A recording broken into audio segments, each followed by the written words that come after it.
Olá meus amigos, salve Maria Santíssima. Hoje continuaremos falando sobre os 3 pilares da fé católica, em específico a Sagrada Escritura, conhecido como Bíblia Sagrada. A Bíblia é uma biblioteca que contém toda a revelação escrita. Apesar de haver vários autores, a Bíblia foi inspirada por Deus, que quer dizer que toda a Escritura foi escrita por homens cheios de Deus. Podemos levar em conta então que Deus é o verdadeiro autor da Sagrada Escritura. Essa verdade de fé é testemunhado tanto na Bíblia como na doutrina católica. Está escrito em 2 Timóteo 3,16: Toda a Escritura é inspirada por Deus e proveitosa para ministrar a verdade. E no Catecismo, no parágrafo 105, Deus é o autor da Sagrada Escritura. As coisas divinamente reveladas, que estão contidas e são apresentadas nos livros da Sagrada Escritura, foram registradas sob a inspiração do Espírito Santo. Parágrafo 107. Os livros inspirados ensinam a verdade. Portanto, já que tudo o que os autores inspirados afirmam devem ser tidos como afirmados pelo Espírito Santo. No cânon bíblico, nós encontramos 73 livros, isso se contarmos os livros de Jeremias separadamente. Apesar dos 73 livros e de uma subdivisão muito bem elaborada, se fosse para resumir a Sagrada Escritura em uma só palavra, a palavra seria Cristo. Pois Cristo é o verbo único de Deus Pai, pela qual ele se expressa por inteiro. O Velho Testamento prepara a vinda de Cristo, e o Novo fala da vida, as obras, e ainda deixa profetizado um segundo retorno de Cristo junto aos seus santos. Agora vamos falar sobre a subdivisão citada lá atrás, começando pelos livros da lei, também conhecido como Pentateuco, ou os 5 livros de Moisés, que são eles: Gênesis, Êxodo, Levítico, Números e Deuteronômio. Nesta categoria está escrito a história da criação do mundo e a formação do povo de Israel.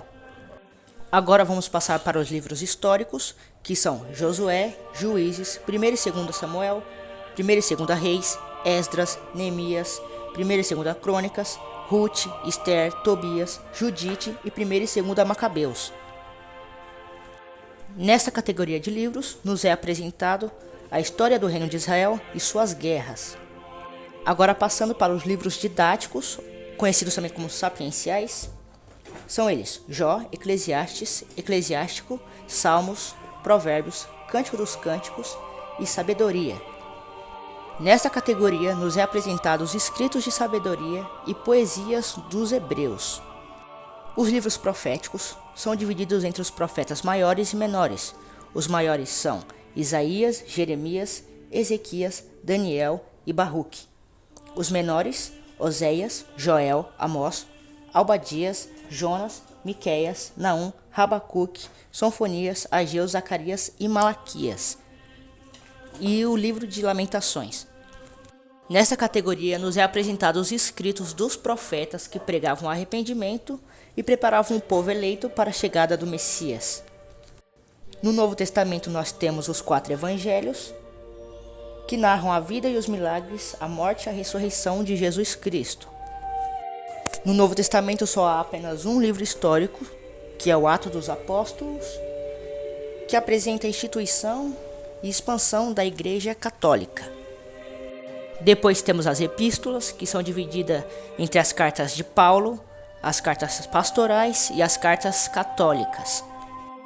As cartas paulinas são Romanos, 1 e 2 Coríntios, Gálatas, Filipenses, Filemão, 1 e 2 Tessalonicenses, Efésios, Colossenses, Tito, 1 e 2 Timóteo e Hebreus. As cartas católicas, também conhecidas como universais, são Tiago, 1 e 2 Pedro, 1, 2 e 3 João e Judas. E as cartas pastorais são apenas Tito e 1 e 2 Timóteo. Nesta categoria, nos é apresentado algumas doutrinas e exortações escritas por alguns apóstolos para certas comunidades. E por último, nós temos o livro profético do Novo Testamento, que é o Apocalipse. Neste livro, fala sobre a vitória de Cristo e de sua igreja sobre as forças do mal, e também fala sobre o juízo final. Basicamente é isso, mas para aqueles que ainda continuam falando que a igreja bota a escritura de lado, eu vou ler um texto do Catecismo que refuta essa mentira. Parágrafo 131. diz: são tão grandes o poder e a eficácia contidos na palavra de Deus, que ela constitui sustentáculo e vigor para a igreja e para seus filhos, firmeza da fé, alimento da alma, pura e perene, fonte de vida espiritual. É preciso que os fiéis tenham amplo acesso à Sagrada Escritura. Parágrafo 183. A Igreja exorta com veemência e de modo peculiar todos os fiéis cristãos a que, pela frequente leitura das Divinas Escrituras, aprendam um conhecimento de Cristo Jesus. Com efeito, ignorar as Escrituras é ignorar Cristo. Como vimos no texto, a Igreja não só aconselha, como ordena que os fiéis leiam com frequência a Sagrada Escritura, fazendo assim a teoria que a Igreja coloca a tradição acima de tudo cair por terra.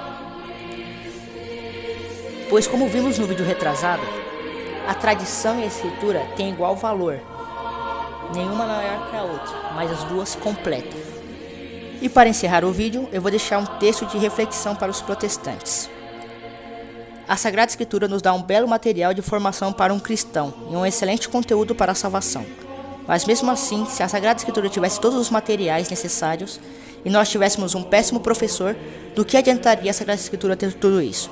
Na verdade, isso pode até ser levado como uma pergunta para vocês protestantes. Então, você protestante que assiste o meu canal, bota aí a resposta para essa pergunta nos comentários. Chegamos ao fim do vídeo, paz e bem a todos, até a próxima, amém!